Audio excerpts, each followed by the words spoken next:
Titre: Ma femme a jeté du vin au visage quand j'ai refusé de payer l'addition au restaurant chic où sa mère nous avait emmenés.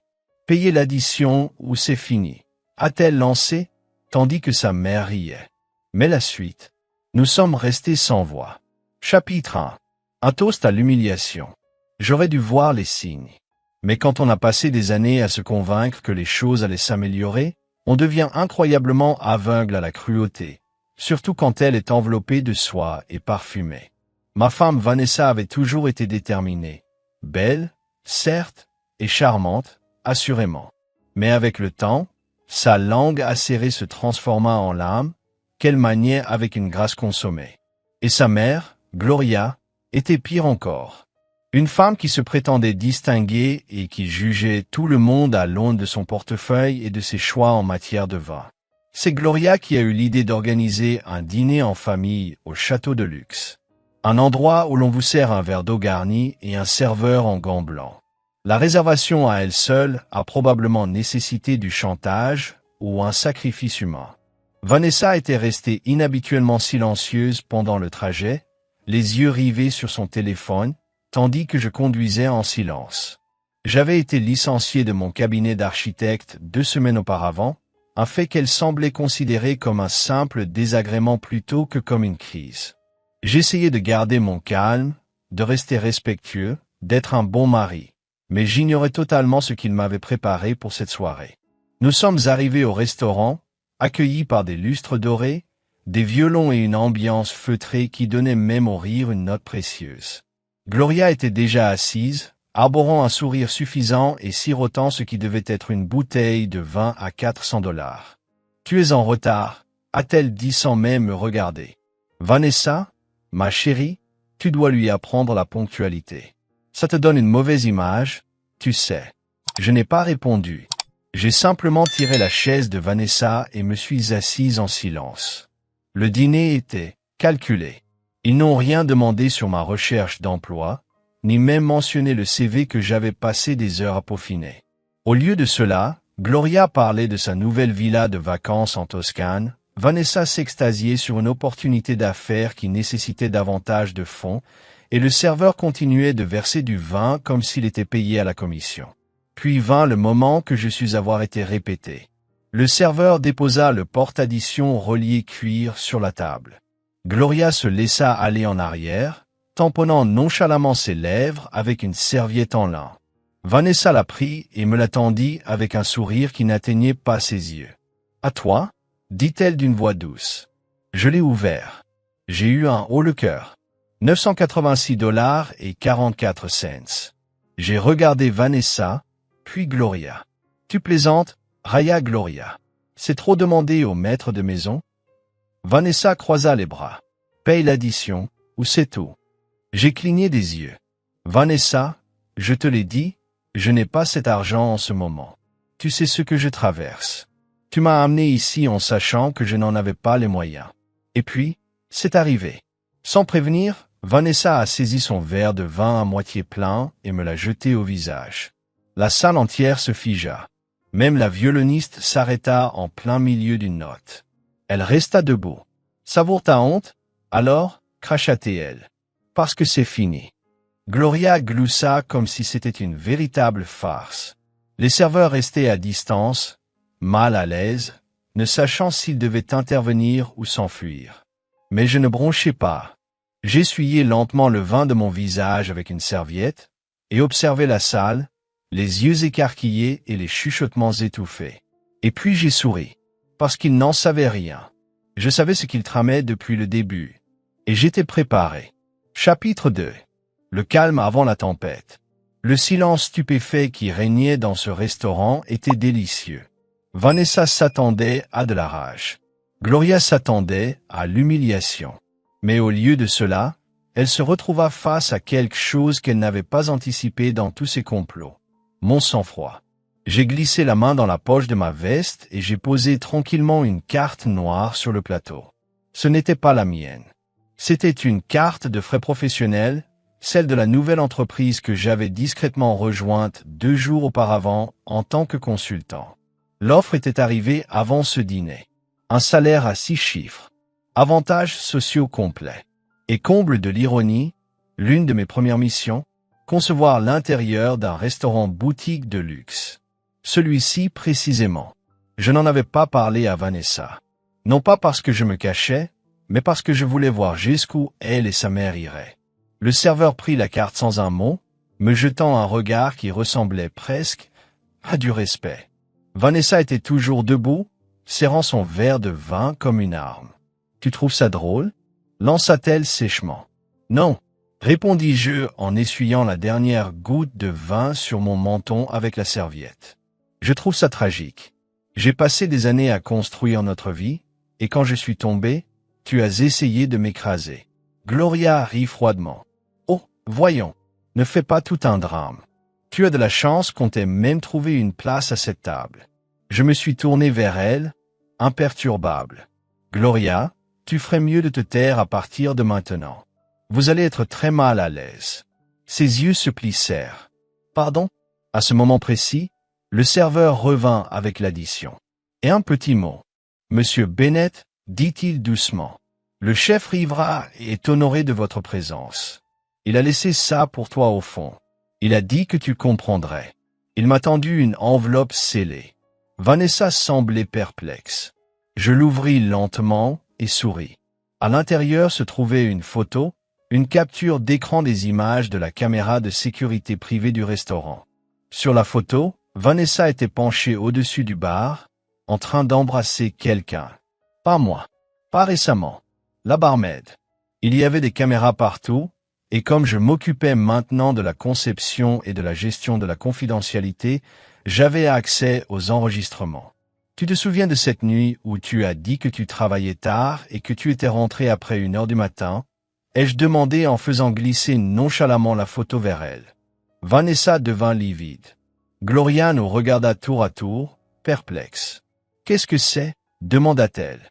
Vanessa lui arracha la photo des mains, les lèvres tremblantes. « Tu m'espionnes maintenant ?»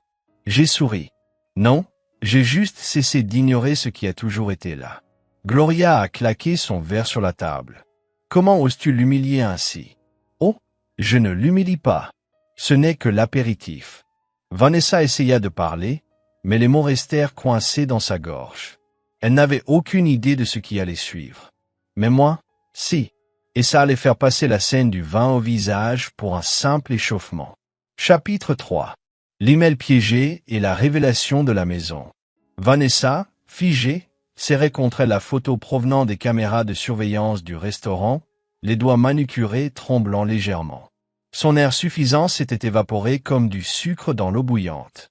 Gloria, encore confuse mais bouillonnante de colère, pointa un doigt tremblant par-dessus la table. « Tu crois que ce petit coup d'éclat va te donner l'air fort?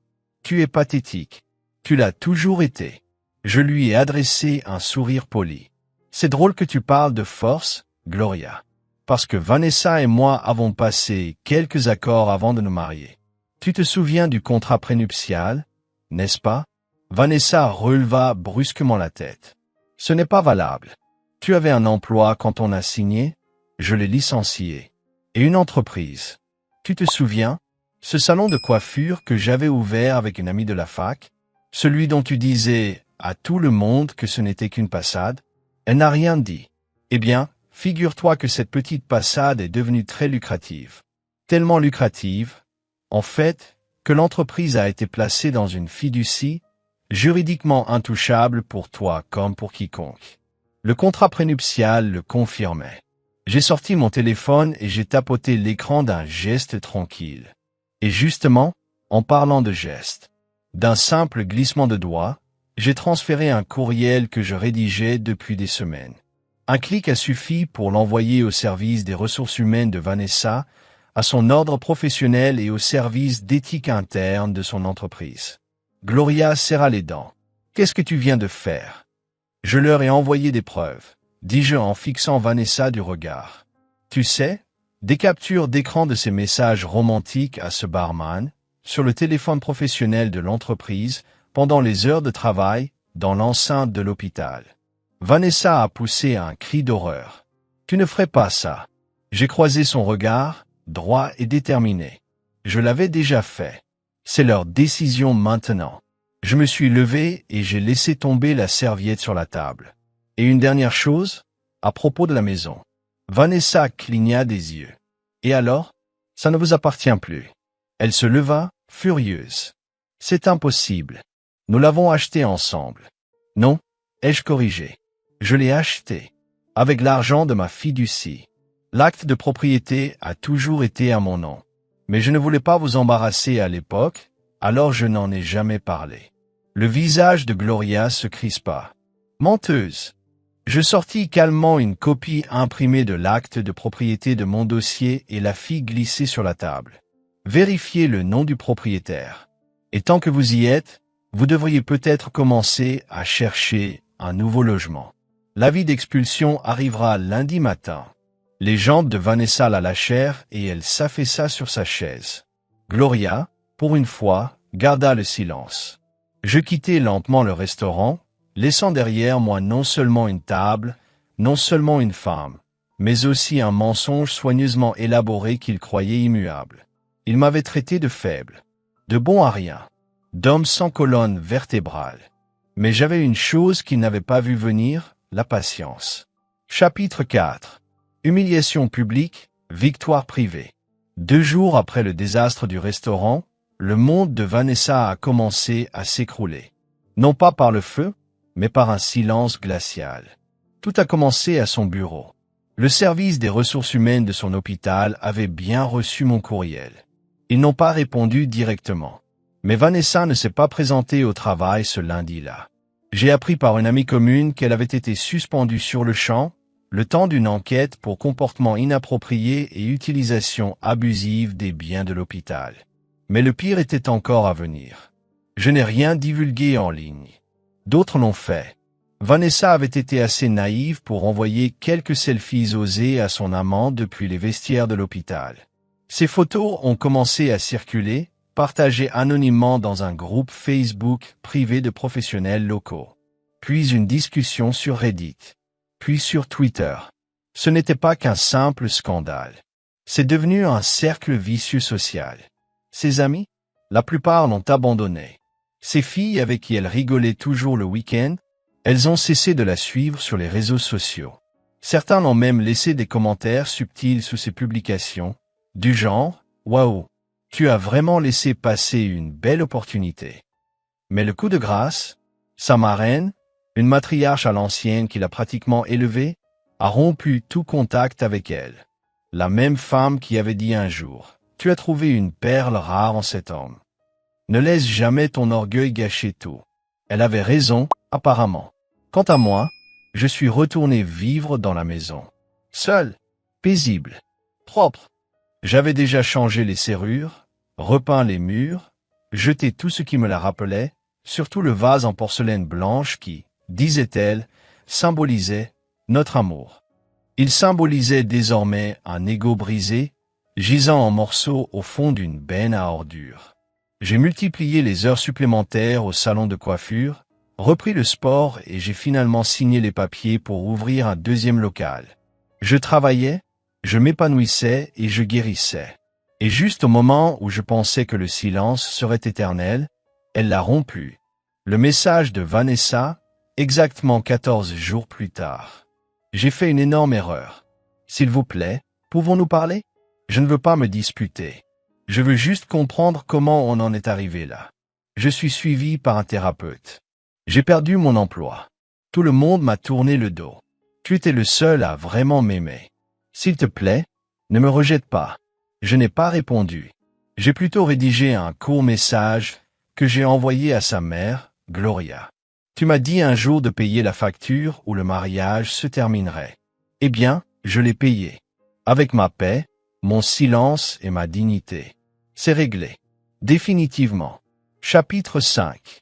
La vengeance ne fait pas de bruit, elle dure. 2 semaines ont passé. Plus de SMS. Plus de messages vocaux. Un silence total. Vanessa avait enfin compris. La porte n'était pas simplement fermée. Elle avait disparu. Mais le monde? Il n'en avait pas encore fini avec elle. La surprise au tribunal du divorce. Lorsque l'audience de divorce arriva enfin, Vanessa se présenta l'air complètement abattue. Le feu mordant habituel qui brillait dans ses yeux avait laissé place à une lueur fragile. Le désespoir. Je parlais peu. Mon avocat s'en est chargé. Je n'ai eu qu'à lui fournir un dossier de preuves, des captures d'écran de ses messages d'infidélité, des captures d'écran de la caméra de surveillance montrant son amant arriver et quitter notre domicile à plusieurs reprises. Et pour couronner le tout, l'addition du restaurant, signée de ma main et horodatée pendant sa crise. Le juge a examiné le tout en silence. Puis il regarda Vanessa. « Tu as invité ton amant chez toi, tu as humilié publiquement ton mari et tu ne montres aucun remords aujourd'hui. Tu as perdu tout droit à la pension alimentaire dès cet instant. Le divorce est prononcé avec partage des biens en faveur du demandeur. J'ai gardé la maison, la voiture, les économies, l'entreprise. Elle est partie les mains vides, ses vêtements dans des sacs poubelles et sa réputation ruinée. Un mois plus tard, j'étais dans ma nouvelle boutique. Un espace propre, une lumière chaleureuse, l'odeur du cèdre fraîchement coupé et de l'après-rasage. Un jeune homme était assis sur la chaise en face de moi. C'était sa première visite. On a discuté de la vie, de musique et de faire la paix avec le passé. Au beau milieu du morceau, il m'a dit « Dis donc, tu t'es déjà fait tromper ?» J'ai ri doucement. « Ouais, ça m'est arrivé. » Il marqua une pause. « Que as-tu fait ?» Je le regardai droit dans les yeux et dis « Je suis restée silencieuse. » C'était prévu. Laissons-la croire qu'elle avait gagné. Puis je lui ai construit une vie si belle qu'elle ne reconnaîtrait même plus l'homme qu'elle avait perdu. Épilogue, la vraie victoire. Vanessa est retournée vivre chez sa mère. Il paraît que même Gloria en avait marre de ses jérémiades. Son amant l'a ghostée quelques semaines après que je l'ai mise à la porte. Et moi, j'ai obtenu l'autorisation d'ouvrir mon deuxième salon de coiffure. J'ai commencé à être mentor pour des jeunes du quartier. J'ai même commencé à fréquenter quelqu'un, une femme qui se fichait du statut social, des drames et des apparences. Juste du cœur. Un soir, nous étions assis sur ma véranda, un verre de vin à la main. Elle m'a demandé « Tu penses parfois à ton ex ?» J'ai souri. Seulement quand je me souviens à quel point j'ai évolué. En ne devenant pas comme elle. Morale de l'histoire, la vengeance n'a pas toujours besoin d'être bruyante. Parfois, c'est la reconstruction silencieuse, la vie que l'on se forge après une trahison, qui inflige la douleur la plus durable à ceux qui nous ont fait du tort.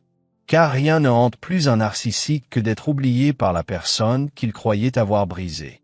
Cette vengeance était-elle pleinement justifiée? Dites-nous ce que vous auriez fait dans les commentaires ci-dessous.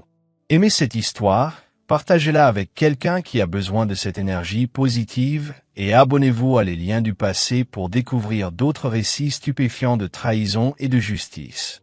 Ici, chaque mensonge a ses conséquences et chaque trahison laisse des traces. Restez vigilants, restez forts et restez à l'écoute.